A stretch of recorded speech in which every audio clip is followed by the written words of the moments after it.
Ladies and gentlemen, welcome back to the 9th round of Tata Steel 2022, and this round in particular is really exciting because we have Mamedyarov and Magnus Carlsen going toe-to-toe. As you might imagine from the beautiful thumbnail, by the way, shout out to Jojo, and the title, you are allowed for this recap to skip ahead to that game. It was an incredible game, but stick around because we had a lot of decisive action. And before we jump into the games, I want to thank once again the sponsor of my content, G Fuel, who just unlocked 30% off code, which is Gotham, and you can get yourself some nice powder.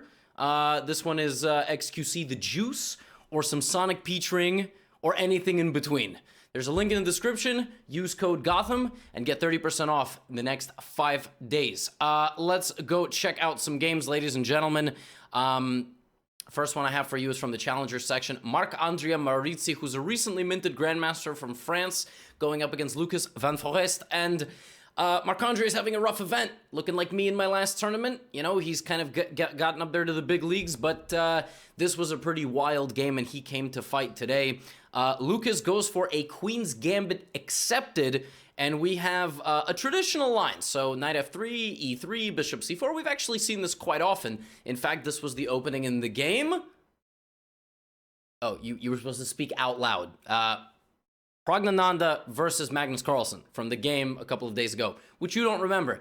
And in this position, Marc-André plays a move, which is apparently known as the Russian Gambit, but now we can call it the French Gambit. And in this position, he doesn't just play a random developing move.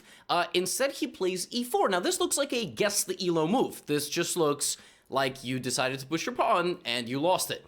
But it's actually got a very deep idea behind it. E4 is a very interesting move, and the point is that if black takes, they are subjecting themselves to a lack of development and playing directly into white's hands, as well as moves like d5, which try to rip open the board, and if black tries to fight back, white can play de6, and it's just a complete mess. Queen takes d1 leads to pawn takes f7 with an in-between move check, and yeah, it's just a very, very messy position. But Lucas came prepared with the move b5. This is known as the best response. Black does not take the gambit and instead fights against the center. And normally the bishop retreats here. And here Marc-André plays a move, e5. So he goes full danger levels, right? But you never want to go full danger levels or else your levels might get dangered. This move has almost never been played. It's been played only 2 times ever, and I cannot possibly imagine that Lucas Van Forest had any effing clue what to do here. Maybe he did. I don't know. Maybe he did. But the sequence of moves to follow is very natural. The point is that if black doesn't take, white now just gets a huge lead in development. We've already talked about this. White now attacks with tempo again, and if black tries to get all creative and try to win material, you chop the house down. So bishop d5, ed5, ef6, rook e1, black can already resign. I mean, on move 11, if all your pieces are still on the home row and you've moved almost all of your pawns, you probably should resign. You built a house, you didn't put a roof on it. Doesn't really make a whole lot of sense. Inclement weather and whatnot.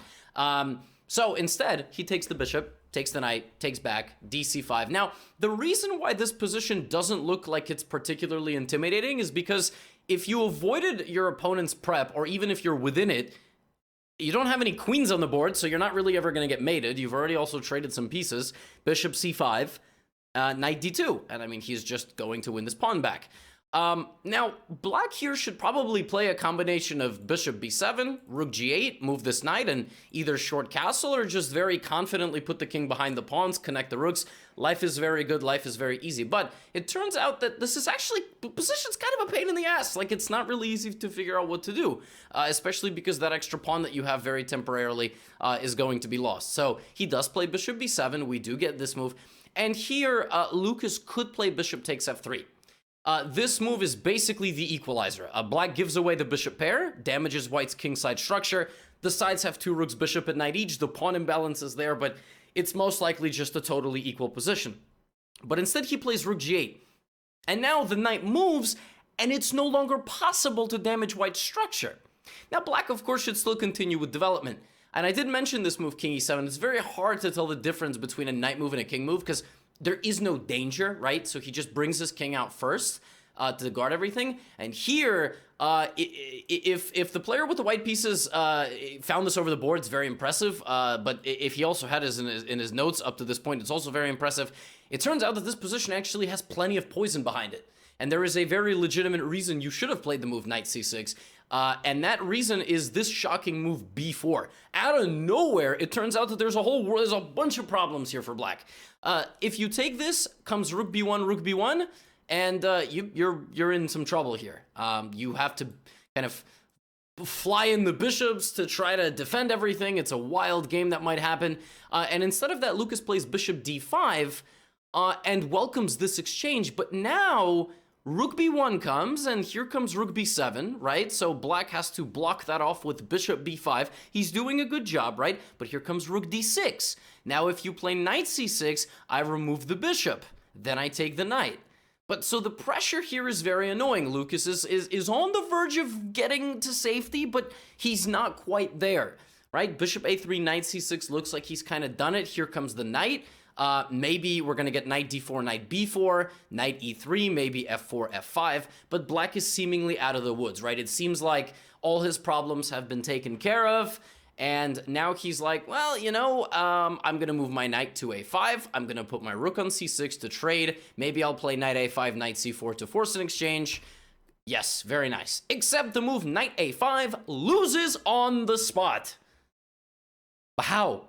What the hell? What am I talking about? How does that move lose? What? You can't even take anything. The knight stopped covering b4. Two things were overlooked in this game. The move b4 and now rook b4. And there is no way to prevent the rook from rotating to the other side of the board. And it turns out that black's position is not so solid after all. And it goes from bad to worse here, because Lucas takes the bait. He takes the free pawn, right, which has been offered. That was not the best move. The best move was maybe something like knight b7, trying to kick this rook out, or rook b8. He takes the bait, and now he's got this and this to deal with. He tries to block it all off, but it turns out that h4 is the killing move. You force the rook to take you, and now that's it. The rook backs up. The king has nowhere to go. Look at this. The king is just completely surrounded. A seemingly harmless position. The white rook and the dark squared bishop completely shut it down. And Lucas here very graciously allows himself to be checkmated on the board. How quickly that happened. One inaccuracy. I mean, that's just insane, right? The level of, the margin of error is so small sometimes at the highest level. And this is Marc-Andre's first win in 9 rounds. But it was a big one, a very, very big win, very nice win, very geometric and impressive victory. And it almost seemed like he never took his foot off the gas from the move 7 e4. All right, next game I have for you, the game between Anish Giri and Sam Shankland. Curious to see what Anish is going to play. He's on a 3-game winning streak, 2-game winning streak, and a forfeit, but we call it a 3-game winning streak. We have a ready for white, and Shankland goes for this g6, bishop g7 setup, basically putting the pressure on white to prevent e5 like this, and now we would get total symmetry. But Anish says, no, I actually am going to play a reverse King's Indian. So I'm playing d3. Black plays knight c6. I've played this with black, and actually Anish himself has played this early queen trade variation with the black pieces. So Anish is now on the opposite side. In fact, Anish played long castles, the move that's only been played 3 times. He played this against Boris Gelfand. So Anish has had this exact position, but with colors reversed. And Anish plays rook e1, which is not the move that he faced when he was playing with black. And Shankland plays the first new move of this game. Up until this point, we've only had 2 games, and they've both featured the move h6. Sam plays bishop to h6, so a bit more of an active move. We have knight c4, inviting a trade of dark squared bishops, and basically, in a totally symmetrical structure like this, you try to just outmaneuver your opponent and control the more important squares. So knight g5, which is why h6 is so good. Well, actually, Sam just gets rid of his bishop. So he's like, I don't believe that your light squared bishop is anything. Your light squared bishop is trash. It's a pretty close position, which means that knights are better than bishops. I'm not afraid of your bishop. And have I mentioned, Anish, that your bishop is absolute garbage? And Anish is like, why are you talking to me during the game? Can you please be quiet? I'm trying to focus. So knight goes back to e8 and tries to route to d6, and Shankland's just trying to be a solid boy. I mean, that's really it. He's trying to be an el solido.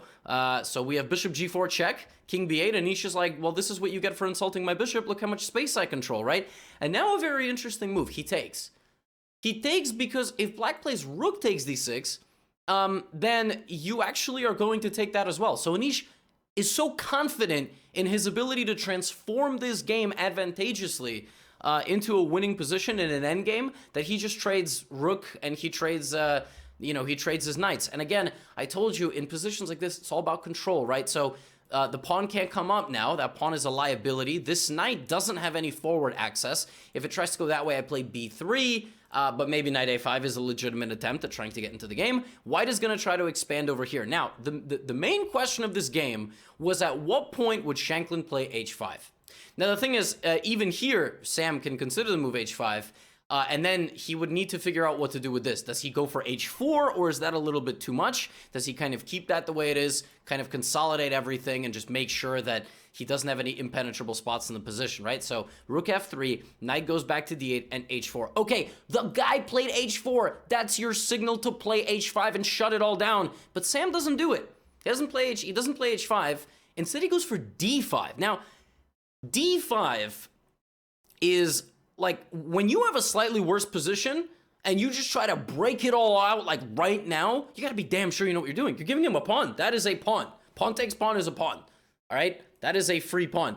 Now, he could have just, again, he could have played h5, bishop h3, I don't know, rook e8, rook e7, and just tried to hang on, just say, I'm not any worse, good luck ever beating me in this position. But Sam must have anticipated that once the queen side also begins expanding, he's going to suffocate to death.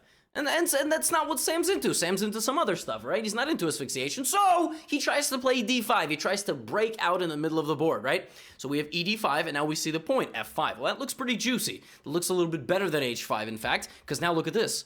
What a big and beautiful blockade. Now, king d6, he could have also maybe gone for e4 first, made connect 4, told Anish this bishop is absolute trash again. Anish would have called the arbiter over, said that Sam keeps talking to him. But instead, we have this, and it looks as if everything's going okay. Maybe right here, Sam had to play knight f7.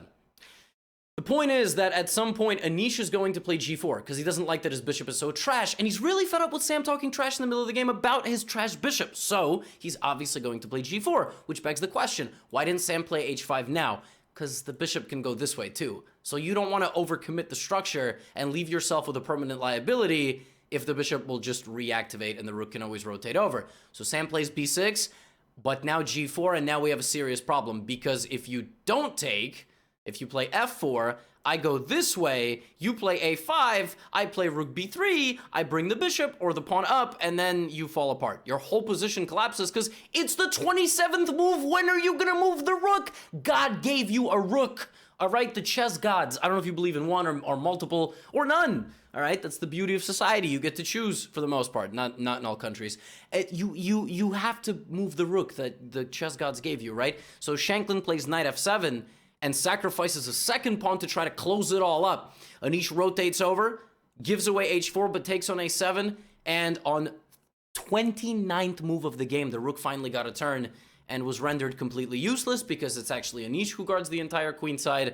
b5, check, pawn comes through, and it turns out that bishop's not so trash after all, and we convert into a winning endgame with the move rook to c6, and Sam resigned, because if you take, your king cannot stop both pawns. It's just impossible. And if you don't take, then, I mean, I have 3 passed pawns, so good luck stopping them. So a very convincing victory, honestly, from Anish, who took a very just calm opening into a slightly more pleasant endgame.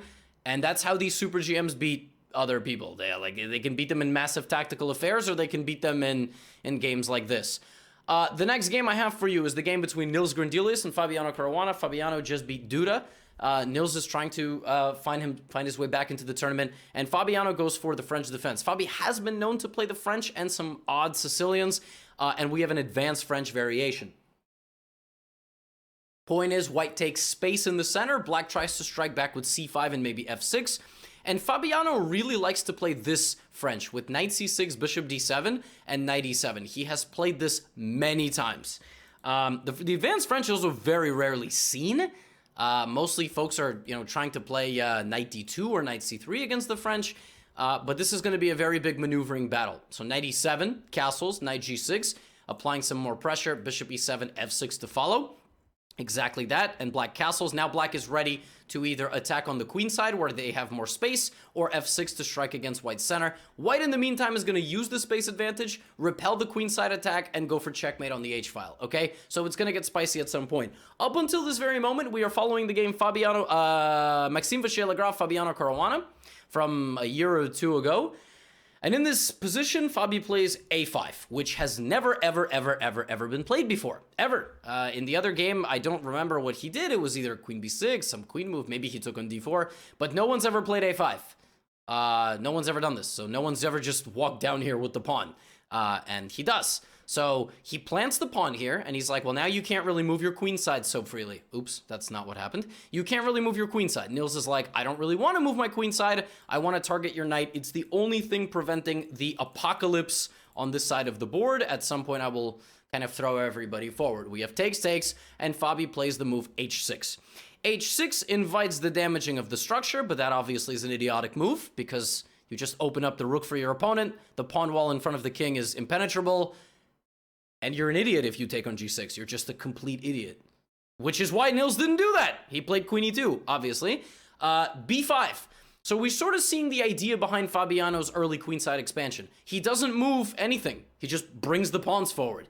And by the way, if you take on b5, which looks like the whole idea, your bishop's going the wrong way. Your bishop's supposed to be attacking, and now it's sort of like the plug on the queen side that's preventing you from just getting obliterated. It's a very weird. It's not what you want. Nils plays what he's supposed to do. g3, h4. He treats Fabiano's queen side like a screaming crazy person on the New York City subway who hopefully is unarmed. And is like, if I just look at my phone for the entire commute, this person won't do anything to me. The problem is that Fabiano's queen side is not a New York crazy person on the train. They're a San Francisco crazy person on the train, and they are much more violent. So, rook fc8 and b4, and he demands a response immediately. True story. I was once walking the streets of San Francisco, and a person, this is in maybe June 2018, 19, I don't remember exactly. Yeah, it was very, very, very scary. Stay out of the Tenderloin district if you go to San Francisco. Literally go anywhere else. Anywhere else. Anywhere. Just professional advice. Knight 1h2. As you can see, right, Nils is still completely disinterested in what's happening on the queen side. He doesn't believe in it. He's pushing the knight back. But Fabiano, someone's going to lose this game. All right, this is not a game you draw. Someone loses this game, okay? So in this position, computer is already trying to just violently launch in a bishop. If takes to play queen e3, here, knight g4, knight f6. So basically in a perfect world, this is not what's going to happen, but like just imagine something like this, and it's mate. White is winning here. This is a win for white, despite 16-point material disadvantage, because you just cannot prevent mate. That is what white wants. That is obviously not going to happen, but that is what white wants, right? I don't know what Nils didn't like about the immediate sacrifice. He chose to play knight g4, and after it takes, the problem is the queen arrives now, and Fabiano is just in time to clear out the other side of the board. So because you've made this commitment, now a move like knight takes h6, gh6, there's nothing really there, and if you take on h6 with the bishop, I can ignore you. So now the role of the crazy person on the subway has been completely reversed. I mean, it's a total, so I don't know what the hell is going on. So instead of that, Nils tries to go the other way. He tries to sacrifice a knight on f6. The problem is, it's not checkers. I don't have to take. I'm going to take on d4. Someone's going to lose this game. Fabiano is breaking in on the other side of the board. We're now trying to just evict the entire army the other way, right? Queen g4, knight comes back to defend. I'm going to take that bishop on e8. You take back, take. Okay. At some point in this game, it's not even a matter of attacking the king, it's just a matter of playing the best move, right? Because the queen by herself is not going to accomplish much. So at some point, it's going to come down to liabilities of pawns. For example, if these pawns are traded, I would argue white is better, because white's got a very clear target to play against. But what happens if that liability for black becomes an asset, right? Now knight e6. Wait a minute, what about f7? Isn't f7 hanging? Can't you take on f7? No, knight f4. If the queen comes back, bishop g5, you lose the knight. Oopsies. If you take with the pawn, you lose the knight. Oopsies. So knight to e4. Takes, d3. Wait a minute. I thought that thing was going to be a liability for black. Why is it on the third rank? And how do I stop it? I go rook d1, but now bishop takes a3. Also, keep in mind, this is move 33 out of 40. The players are getting low on time. It's very difficult here to find all the best moves. Knight to d6. Nils jumps in. d3 is hanging, right? The rook is hit. This is hit. By the way, if you're wondering why Nils did not play rook takes d3 in this position, because this, and the pawn goes. I told you, if those pawns got traded, white is better. But that a pawn is a problem. Excuse me. Knight d6. Takes. And Fabiano Caruana has one and only one winning move in this position. It's not d2, because then rook d1 and you lose the pawn with the tempo, or with the queen taking, right? And then these pawns cancel out. It's also not a3, for example, because then d7 and white is winning. White is winning because rook d8, rook e8, king h7, queen f5, and it's mate. It's simply a mate. Not right now. It's mate. In a very brutal fashion, like pillow smothering you in your sleep, mate. Like, you just get obliterated here. There's only one winning move, and it's queen b5 to stop the pawn, defend this, and then advance. And Fabi doesn't play it. He plays queen c3. Now Nils has to find a draw with a minute on the clock. Rook c1. If the pawn goes to d2, with this idea, rook d1 back. That is impossibly difficult to see. You're like, I attack the queen, but I don't take it? I bait the pawn forward, right? Rook c1 draws the game. And d2 is the only move that doesn't lose for black. Like, if black plays queen b3, d7 and white is winning. So Nils goes rook d1, but now Fabi does not stop, right? He does not stop. He takes his chance and he plays a3, correctly calculating an absurd variation. Look at this. Well, actually, this can happen in a slightly different way. He plays d7, a2. Yes, like this. Look at this. This is what could happen, and the rook cannot get back to stop both pawns. You have to choose one. I mean, how tragic is that? You have one of the pawns promotes, right? And the king is safe on h7. So Fabi is able to get that a pawn to the second rank and then shut everything down. Again, the same idea. The same idea, and he cannot prevent. It's brutal, absolutely brutal. Chess sucks. And they play a couple of more moves. The rook now goes over there. King f3, rook takes d7, and Nils resigns here because he is absolutely paralyzed. So his rook cannot move at all, and if the king spends the time walking over there, black will play like this, break the king out, and bring it forward. That's it. I mean, by the time you win this pawn, the king wins these pawns. Nils resigns. So a big fight in this game that ultimately ends with Nils losing to Fabiano. Rough. I mean, just a crazy, crazy game. And yeah, sometimes that happens. It do be like that, and it be like it do, and everything in between. Now, the next game I'd like to show you, Pragg Ramesh Babu versus Sergei Karjakin, Minister of Defense versus Minister of Youth. Like, let's go. Pragg representing the future generation here. He has been taking the fight to a lot of these players, and he just has to capitalize on his chances. So what do? You play the London. Now, we've seen a London in this event already. It's not so boring. C5 well, Sergei really makes sure that we're not going to get a boring London. He immediately goes for that bishop. That is not a normal line. That is not a normal line. Like, I've played that in Blitz and Bullet. I've never seen that played in Classical, like at a high level. I mean, maybe in some 2600 games. And this is why. Because even though black gets the bishop pair, black's not winning this pawn back anytime soon.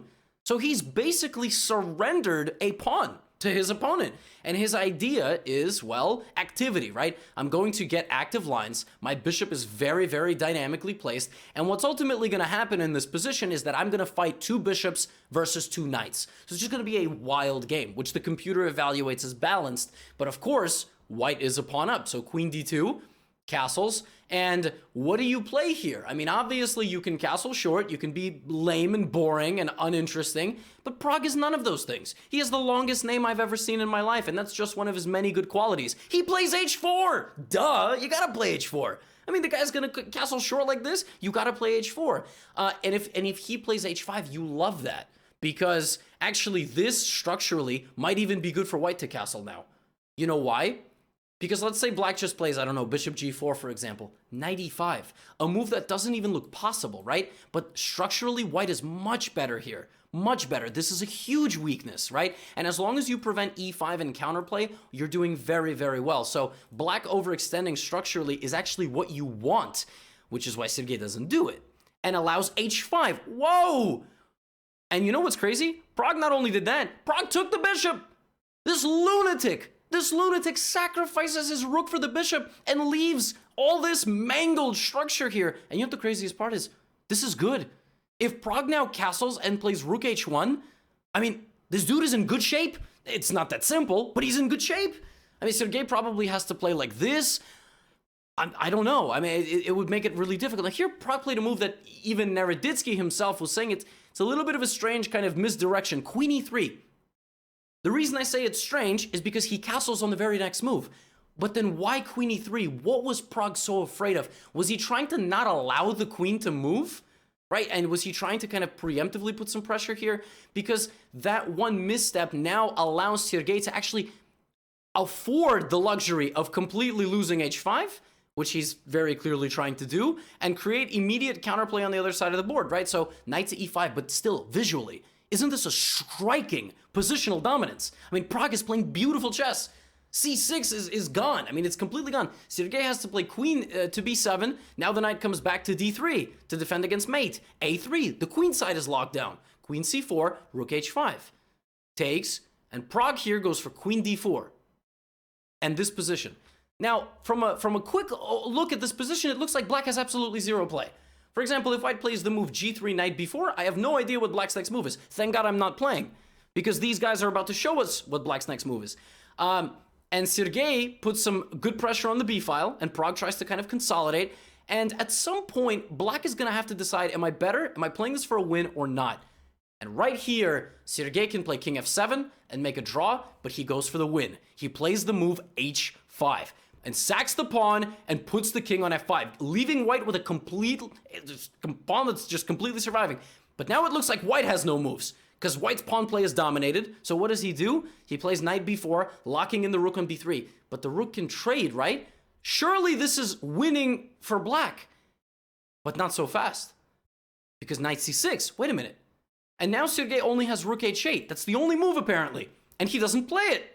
Now Pragg is winning. If Pragg plays knight a7, and he plays it. He plays the move knight a7. The rook attacks the knight rotates back to b5. King takes e3. Now Pragg has to either play knight to c7, trying to win himself another pawn and defend his own, or the move h6. The move h6 is important because if this rook walks over, c6 wins the game.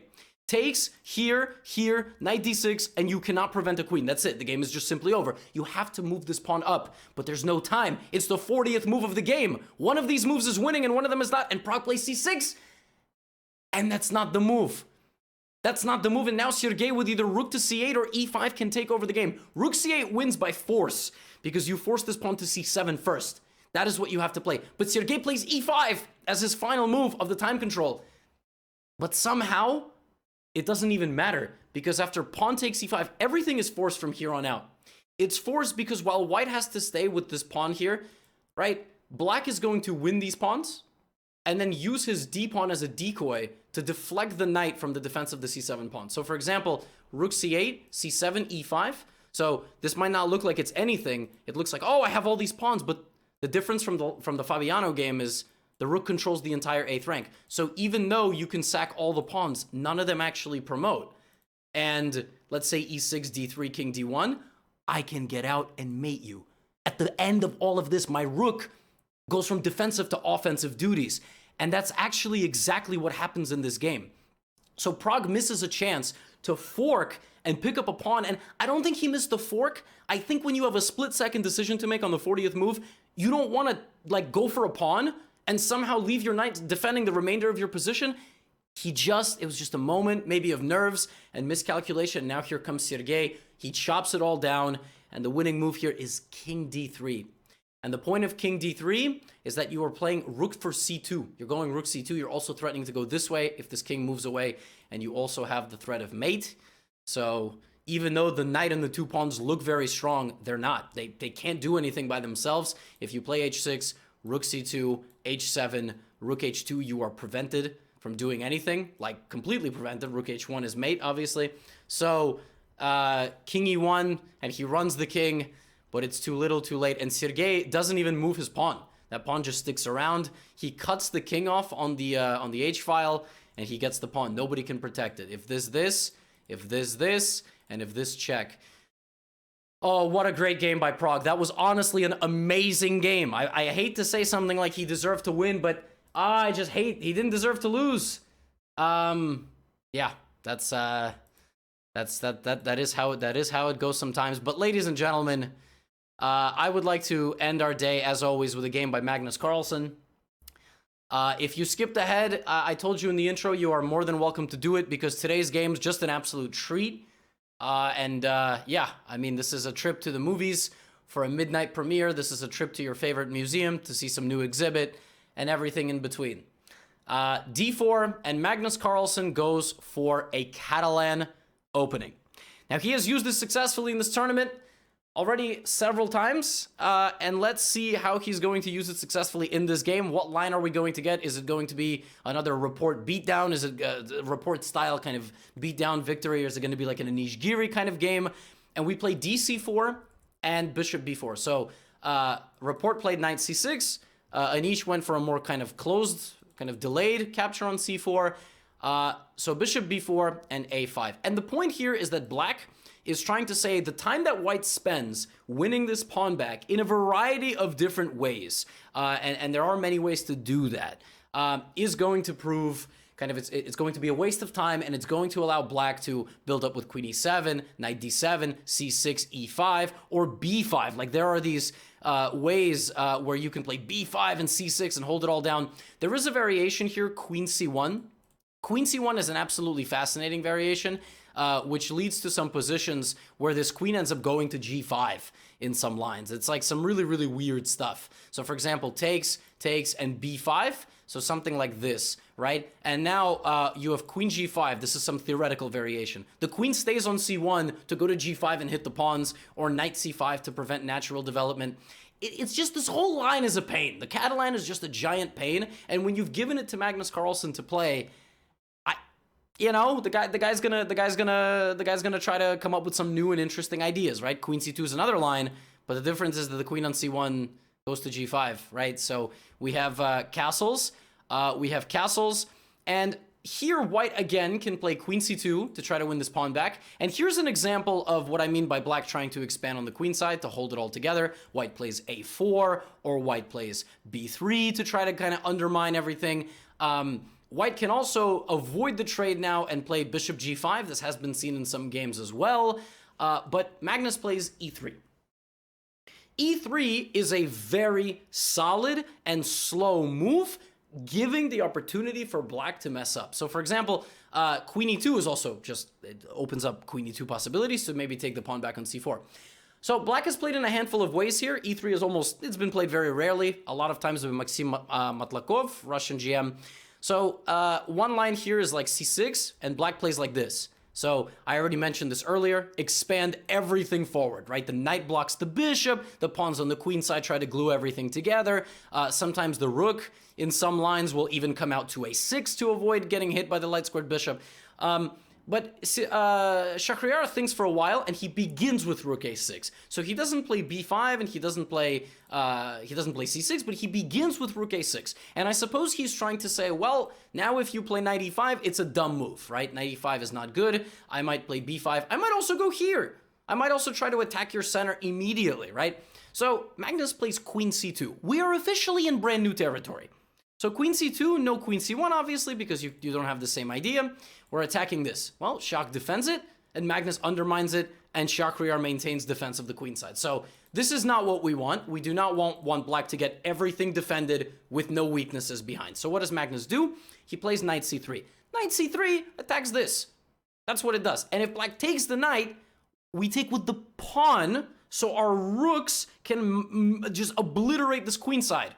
Right, that is a very good position for white. And then also white can play for e4, e5. It's just not, it's not pleasant. So how do you defend your queen side after knight c3? It's the other idea behind rook a6. It's rook b6. It looks absurd, but it does the job. And there are many, many good things about this thing for black, because the whole queen side seems held together, right? If you play bishop b7 in any future line, the bishop is also protected. So seems like you've kind of solved your problems. Magnus plays e4. Slowly expanding in the middle of the board. Multiple ideas here. Idea number one, bishop behind the pawn where it once stood and target that rook with d5. Idea number two, d5 to rip open the center once you prepare it with a couple of moves. Idea number three, e5 with the idea to bring the knight here and attack the king side. So a lot of ideas. That's the thing about the Catalan. It's got layers like Shrek or like onions, right? So in this position, Shach has to play apparently the only move, h6. This is the only move, apparently, that maintains equality. And you know what the top stockfish line is? Bishop e3, knight g4. And make a draw. This is the top stockfish. I don't know what the stockfish literally sees h6 and goes, You can't do anything. It's like some sort of mutual stalemate. If white tries to expand, now knight d5 is good because nothing can get to g5. Okay. Shakhriyar retreats the bishop back to e7. And from this point forward, Magnus Carlsen goes full steam ahead. He plays this idea e5, and again, Shak brought his bishop back to protect against anything from coming to g5 and mating him, and also putting the knight to the b4 square. Magnus takes on b5, takes, now knight takes d5. So this is all planned. Shak planned this, and you'll notice that there is this opportunity right here. So Shak can sacrifice an exchange for dynamic play. You know what I wonder? I wonder if Magnus knew that Shak was going to do that. That he was going to sacrifice an exchange for a dynamic and unclear play. We have ed5, bishop a5, and Shakhriyar has parted ways with his rook. What has he gotten in return? 3 very powerful pawns, 2 of which can slowly march down, a weak counterpart on d4, right? Maybe some interesting play, but a risky position. Magnus, rook a8. Full length of the board because he knows that if we can get a trade of rooks, or at least I can defend my own, that is how I'm supposed to put pressure. Top engine move. The pawn goes to h6, Magnus reinforces the rook, top engine move. Why? If knight takes d4 is played, we have takes, rook comes back to d1. And while Shak can win all the pawns, Magnus is actually the one in the driver's seat. Bishop h3 is a threat of mate, but we have a very quick defense to that, not a problem.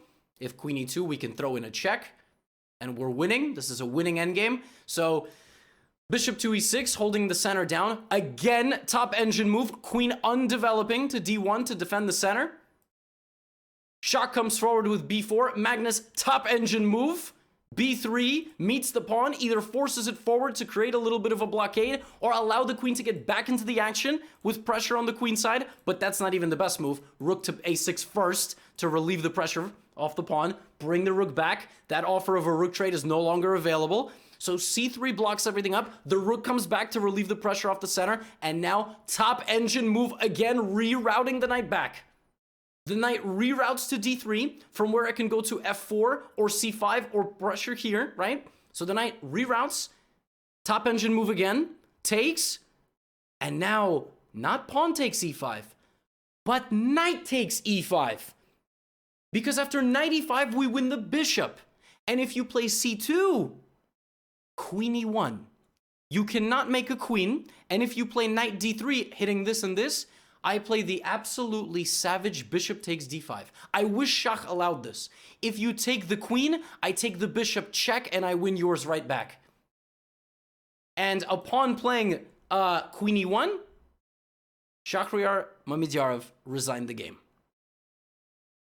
Magnus Carlsen is in first place with 6.5 out of 9. Anish Giri is in second place with 6 out of 9. Magnus Carlsen, having the Catalan in his possession as a main opening repertoire, is a travesty to the chess world. It is like Thanos picking up the final Infinity Gem. It is not fair. This man makes this opening look unbelievably easy. The only question is, why did it take so long for this man to play it?